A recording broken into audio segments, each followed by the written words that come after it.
আসসালামু আলাইকুম, শুভ নববর্ষ। আজ বাংলা 1433 সালের প্রথম দিন। আজ আমি আপনাদেরকে নিয়ে যাচ্ছি আমার সাভারের নামা বাজার এবং বাজারের ভিতরের কিছু অংশ।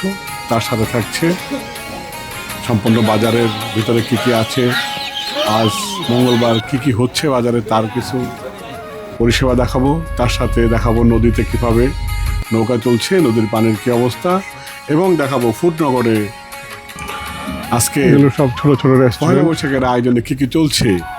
ভোরবেলা আমি বেরিয়ে গেলাম এবং শুভ নববর্ষ লেখাটাও দেখতে পেলাম, পাখির চোখেও কিছুক্ষণ।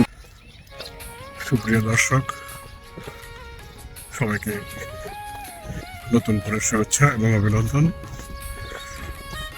আজ পয়লা বৈশাখ। আমি মাসুদুর রহমান ট্যুরস নাইটের পক্ষ থেকে সবাইকে পয়লা বৈশাখের শুভেচ্ছা। আমি আজ আছি সাভার নামা বাজার এবং ফুডনগরের যে রাস্তা দিয়ে হাঁটছে এখন, এটা ফুডনগরের রাস্তা। আপনাদেরকে দেখাবো আমার সাভার নামা বাজারের কিছু অংশ, তার সাথে ফুডনগরের রাস্তা এবং তার দুই পাশে কিছু অংশ। তো সবাইকে আবারও ধন্যবাদ জানিয়ে শুরু করছি আমি আমার আজকের ভিডিও। শুরুতে শুভ নববর্ষ 1433, সবাইকে বাংলা নববর্ষের শুভেচ্ছা।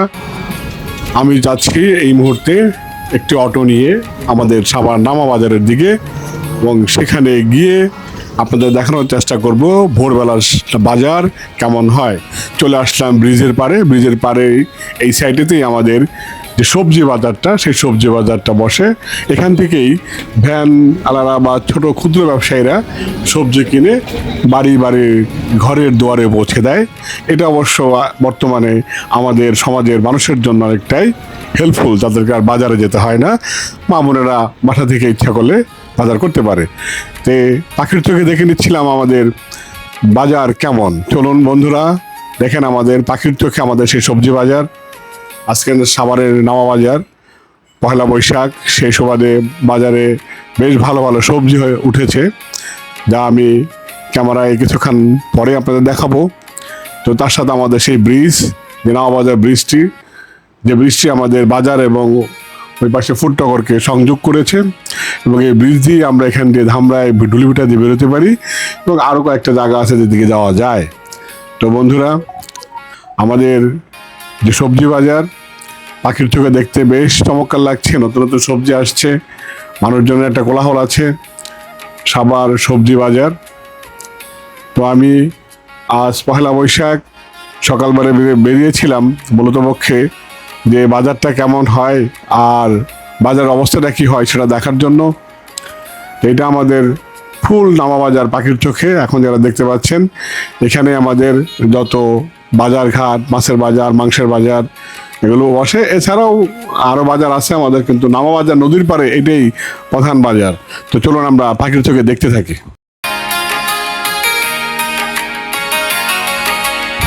সুপ্রিয় দর্শক, এটাই আমাদের সাভারের বংশী নদীতে নৌকা ভাসছে। তো বন্ধুরা, আমরা এই নদীর পাড়েই গড়ে উঠেছে আমাদের যে প্রধান বাজার। একসময় এই পানিকেন্দ্রিক যে নদীকেন্দ্রিক যে বাজার ছিল, এটাই আমাদের সেই প্রধান বাজার ছিল। তো দেখেন, এখন অনেক বাজার হয়েছে ঠিক আছে, কিন্তু নদীকেন্দ্রিক যে ব্যাপারটা সেটা কিন্তু শেষ হয়নি। এখনও আমাদের সবজি আসে নৌকায় করে নদীর পাড়ে, এবং সে হাটটিও বসে নদীর পাড়েই। অতএব পুরনো কোনো জিনিস একবারে শেষ হয়ে যায় না। আমরা হয়তো কোনো আঙ্গিকে কমিয়ে দিই, ব্যবহার কমে যায়, চাহিদা কমে যায়, কিন্তু সম্পূর্ণ শেষ হয়ে যায় না। এবং সেটাকে আবার যত্ন করলে সেটাও আবার আগের মতোই হয়তো জাগ্রত হতে পারে। তো আমরা সেই চেষ্টাও করব যে আমাদের প্রকৃতি থেকে যা পাই সেটাকে যেন যত্ন করে রাখি। সেই সুবাদে আমাদের নদীকে শাসন না করে নদীকে সংরক্ষণ করতে হবে। তো বন্ধুরা, এখন যা দেখতে পাচ্ছেন, এরা হলো ক্ষুদ্র ব্যবসায়ী। এরা এখান থেকে মালামাল কিনে বিভিন্ন বাড়ি দরজায় পৌঁছে দেয়। তো বন্ধুরা, এটি হলো নামা বাজার রাস্তা। এখান দিয়ে আমরা বাজারের ভিতরে ঢুকবো। এই মুহূর্তে আমরা বাজারের ভিতরে চলে আসছি। তো এখানে আছে বিভিন্ন রকম শাক সবজি। সকালবেলা মানুষজনের টানাগোনা থাকে, তারা হাঁটতে আসে, এখান থেকে বাজারঘাট করে। তো দেখতে পাচ্ছেন আলু, পেঁয়াজ, টমেটো এবং বিভিন্ন সবজির কোনো অভাব আমাদের এখানে নেই, কারণ আমাদের নদীর ওই পারে গ্রাম থেকেই আমাদের এই পারে সবজিগুলো আসে। এখানে আসলে আপনার টাটকা সবজি অবশ্যই কিনতে পারবেন। আমি নিজেও মাঝে মাঝে এখান থেকে প্রতি শুক্রবার বাজারটা করি। এই হলো আমাদের গরুর মাংসের যে বাজার, এখানে এই গরু জবাই করা হয়, এখান থেকে এই গরুর মাংস বিক্রি করা হয়। সবার সামনেই যেহেতু কাজটা হয়, এখানে কোনো ভেজাল থাকার কথা না। তো এখানে এটা দেখছি আমরা মুরগির একটা বাজার, এখানে মুরগি কিনতে পারবেন। এটা হলো খাসির মাংসের একটা বাজার, এখানে খাসির মাংস বিক্রি করা হয়। এর ভিতরে ঢুকলেই মাছের বাজার, যদিও সকালবেলা খুব একটা মাছ আসেনি, তারপরেও এটাই কিন্তু বড় মাছের বাজার। এখানে বেশ ভালো দামে মাছ কিনতে পারা যায়। আমি নিজেও এখান থেকে কিনি। কিছু মাছ আসছে, সেই মাছের দৃশ্য আপনার দেখানোর চেষ্টা করতেছি। তো বন্ধুরা, এরপরে হলো আমাদের দুধের বাজার। তো একটা বাজারে যা যা দরকার এই বাজারে সবই আছে। এখান থেকে দুধ কেনা যায়। এটা হলো চালের বাজার, কিছু দোকান খুলেছে, কিছু দোকান খুলেনি। এখান থেকে চালও কেনা হয়। আমি মূলত এই দোকানটি থেকে চাল কেনা কাটাকাটি করি। এটা গুড়ের একটা দোকান, এখান থেকে আমি গুড় কিনে থাকি। উনি আমাকে সবসময় ভালো গুড় দিয়ে থাকেন। তো বন্ধুরা, বাজারটা যেহেতু আমাদের বাড়ির কাছে, এখানে সবাই আমার মোটামুটি পরিচিত, কারণ আমি এখানে অনেক দিন ধরে, মানে আমার স্থানীয় বাড়িঘরই এখানে। তো এটা হলো ফলের বাজার, তারা এখনো আসেনি, কিছু আসছে, কিছু বেরোচ্ছে কেবল। এখানে ফল, ফুল, কলা এগুলো সবই পাওয়া যায়। তো বন্ধুরা, আজকে মঙ্গলবার, যথারীতি কিন্তু আমাদের সাভারের বাজার একটা হাট বার আজকে। তো সকাল থেকে সেই হাট লাগে। তো হাট বার যেটা হয়, এখানে পর্যাপ্ত ধান, চাল, পশু পাখি, মুরগি এগুলো উঠে। তো আমরা এখন যে গলি দিয়ে যাচ্ছি, এই গলিতে আগে একটা বাংলা সিনেমা হল ছিল, তার নাম ছিল জনতা হল। এর পাশে এই হাঁস মুরগির বাজার আছে। যেহেতু হাটবার, এই দেখেন ছোট ছোট অনেক হাঁস মুরগি উঠছে। যারা এগুলো নিয়ে পালতে চায় তারা এখান থেকে কেনাকাটা করে এগুলো আপনারা পালতেও পারবেন, আবার ঘরে খাবার জন্য নিতে পারবেন। কিন্তু এগুলো সবই কিন্তু টাটকা। ওই যে বললাম, নদীর ওই পার থেকে তারা এই পারে এসে এই বাজারটা সংগঠিত হয়। তো বন্ধুরা, চলুন দেখতে থাকি। ঢাকার খুব কাছে হওয়ায় সাভারের বাজারটা খুবই প্রসিদ্ধ ছিল। আসলে বাজারে যেহেতু গ্রাম এবং শহর দুটো মিলিয়েই সাভার, তো এখানে বেশ ভালো ফল মূল এগুলো পাওয়া যায় এবং টাটকা কৃষকদের গাছের যে প্রোডাক্ট সেটাও তারা এখানে নিয়ে আসে। তো এই মুহূর্তে আমরা দেখতে পাচ্ছেন কালাচাঁদ মিষ্টান্ন ভাণ্ডার, আমাদের সাভারে খুবই নাম করা একটি মিষ্টান্ন ভাণ্ডার। ওনার মিষ্টি খুবই সুস্বাদু হয়, দই মিষ্টি সবই ওনার খুব সুস্বাদু। তো আজকে পয়লা বৈশাখে আমি যোগাযোগ করেছিলাম, ওনার মিষ্টি সকাল এই 8টার মধ্যেই সব বিক্রি হয়ে গেছে। ওনার এখানে আর মিষ্টি ছিল না তখন। তো বন্ধুরা, ওনার এখানে আসলে আপনারা কালাচাঁদের মিষ্টি টেস্ট করবেন। ঘুরতে ঘুরতে চলে আসলাম আমাদের কাঠপট্টিতে। এখানে কাঠ এবং এখানেও একজন গরুর মাংস বিক্রি করেন। উনি খুব ভালো মাংস মানুষের কাছে বিক্রি করেন। এখান থেকে নদীর ঘাট, যে নদীর ঘাট দিয়ে আমি চলে যাব ফুডনগরে। তো বন্ধুরা, চলুন নদীর ঘাটের নৌকা আসুক, আমরা অপেক্ষা করি এবং দেখতে থাকি নদীর, এখান থেকে নদীর চারপাশ কেমন দেখা যায়। তো এই হলো নদীর অবস্থা। এখন খুব একটা পানি নেই। তো বর্ষাকাল সামনে আসছে, আজকে পয়লা বৈশাখ, অবশ্যই পানি আসবে আমাদের নদীতে, টয়টম্বর হবে পানিতে, আমরা সেই কামনাও করি। নদীর পাশে দাঁড়িয়ে থাকা অবস্থায় একটা বেজিকে দেখতে পেলাম, দৌড়িয়ে পালাচ্ছে। তো আসলে এই ধরনের দৃশ্য তো সবসময় দেখা যায় না। নদীতে ভেসে আসছে একটি বালু ভর্তি ট্রলার, তো সেটিও দেখার চেষ্টা করছি সে কীভাবে এগিয়ে যাচ্ছে। খুব একটা পানি এখন নেই, তারপরেও এত বড় বড় ট্রলারগুলো মাঝখান দিয়ে খুব সাবধানে চলে যায়। তো বন্ধুরা, আমরা আছি বংশী নদীর তীরে সাভার নামা বাজারে। এখান থেকে আমরা যাব এখন ফুডনগরে। ফুডনগরে গিয়েও আপনাদেরকে দেখাবো ওর প্রাকৃতিক সৌন্দর্য এবং পয়লা বৈশাখের কি চলছে ওখানে সেটা দেখানোর চেষ্টা করব। তো বন্ধুরা, আর চলুন যাই, নদী পারাপার হই, বাকি কথা সেখানে গিয়ে বলি। হ্যাঁ প্রিয় ভিউয়ার্স, আমি নদী পার হচ্ছি। নদী পার হয়ে চলে যাব ফুডনগরে। এই সেই আমার ক্যাপ্টেন যিনি নৌকা চালাচ্ছেন। এই মুহূর্তে আমি আমার ছবি নিজেকে দেখানোর চেষ্টা করছি এবং আমার আশেপাশে যে পানির রং কিন্তু কালো। পানিটা খুব ভালো ছিল না এবং কিছুটা গন্ধ ভাবও ছিল। যে সময় আসছে বৈশাখ, গাছে ফল থাকবে স্বাভাবিক, সেই ফলও দেখা যাচ্ছিল। এবং এই যে ঘাট, ফুডনগরের এই ঘাট দিয়েও মানুষ এপার ওপারে যায়, তবে এখন পানি কম। আমি ফুডনগর বাজার থেকে এই রাস্তা দিয়ে হেঁটে যাচ্ছি। খুবই চমৎকার, এই রাস্তাটি নতুন হয়েছে এবং খুব চমৎকার লাগছে পরিবেশ। মূলত এখানকার পরিবেশ আগে থেকে অনেক ভালো ছিল, তো এখন অবশ্য অনেক দোকানপাট হয়েছে। আগে তো দোকান, আর ওই যেগুলো দেখা যায় দূরে যা দেখেন আপনারা, ওগুলো সব বর্ষার সময় পানিতে টয়টম ভরে থাকে, পানিতে একদম ভরে যায়, রাস্তার পাশে চলে আসে পানিটা। এখন অবশ্য ধান টান বুনছে, এখান দিয়ে শীতের সরিষা হয়।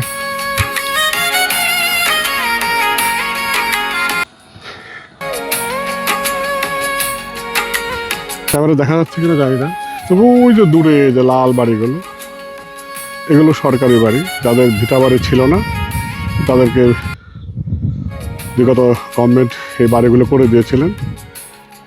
তাদের অবশ্যই এই সুবাদে তো থাকা বাসস্থান হয়েছে, নিজস্ব একটা বাড়িঘর হয়েছে। তো ঠিক আমার এই আঙ্গুল বরাবর সোজা যে দেখা যায় এই যেগুলো সব। এই মুহূর্তে আমি আপনাদেরকে ফুটনগর পাখির চোখে দেখানোর চেষ্টা করছি। আসলে ফুটনগরটা হলো, আমি যদি বলি, এই মৌসুমটা দুই পাশে শুধু ধান ক্ষেত সবুজে চাদরে মোড়ানো, কিন্তু এর একটা উল্টা পিঠও আছে যদি বর্ষায় আসেন।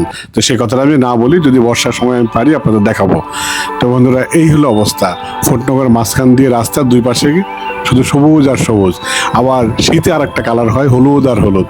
তো বন্ধুরা চলুন দেখতে থাকি। এই প্রতিষ্ঠানগুলো ছিল না, এগুলো হয়তো নতুন করছে আর কি, যার কারণে এই পাশটা রাস্তার আগের যে সৌন্দর্য সেটা নষ্ট হয়ে গেছে। এই পাশটা আছে গাছপালা দিয়ে ভরপুর। এগুলো সব ছোট ছোট রেস্টুরেন্ট। বিকেলবেলা এখানে খুব সুন্দর আড্ডা বসে মানুষের। টাকা ঘাস নিয়ে আসতেছে। কি গরুরে খাওয়াবেন? হ্যাঁ,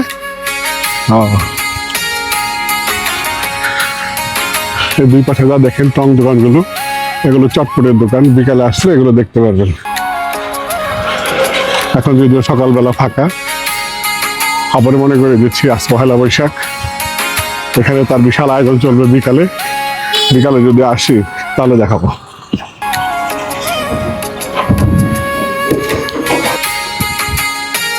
ঠিক ওই পিছনটায় নদী, মানে এই ধানের জমিটা শেষে ওই পাশে নদী।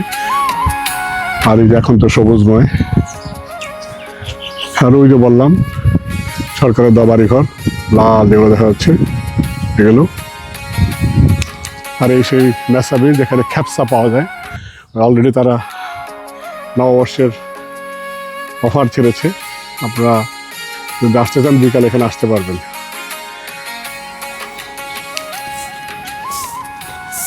মানিকগঞ্জ ফুড কর্নার, এগুলো সব বিকালের জন্য। বিকালে আসলে পর্যাপ্ত আনন্দ ফুর্তি এখানে করতে পারবেন, যেটা আমি মনে করি আর কি। সকালে এরকম ফাঁকাই থাকে।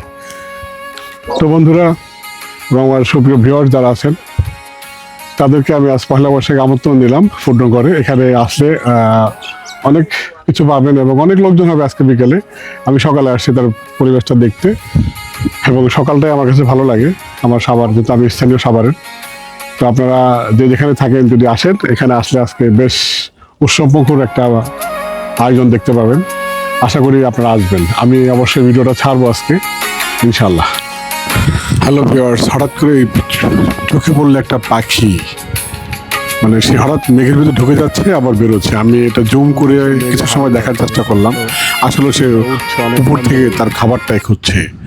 আসলে হয়তো দৈনিক যে খাবার যেটা খোঁজা দরকার সেই কাজটি আগে করতে হয়, সেও তাই করছে। তো বন্ধুরা, আমিও দেখতে দেখতে অনেক দেখে ফেললাম। মেসাবিন শুভ নববর্ষ ওনারা প্যাকেজ ছেড়েছে, সেটাই দেখানোর চেষ্টা করলাম।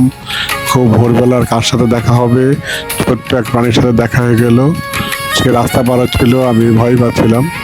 তো যাই হোক বন্ধুরা, পাখির চোখে আবারও আমি দেখানোর চেষ্টা করছি ফুটনগরকে।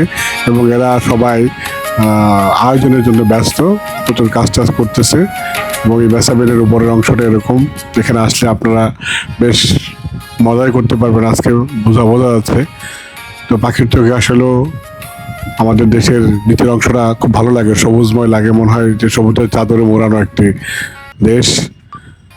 তো আমি আজকের মতো এখান থেকে বিদায় নিচ্ছি। আবার দেখা হবে নতুন কোনো জায়গায়, নতুন কোনো প্রকৃতিতে, নতুন কোনো অবস্থানে। ধন্যবাদ সবাইকে। আসসালামু আলাইকুম।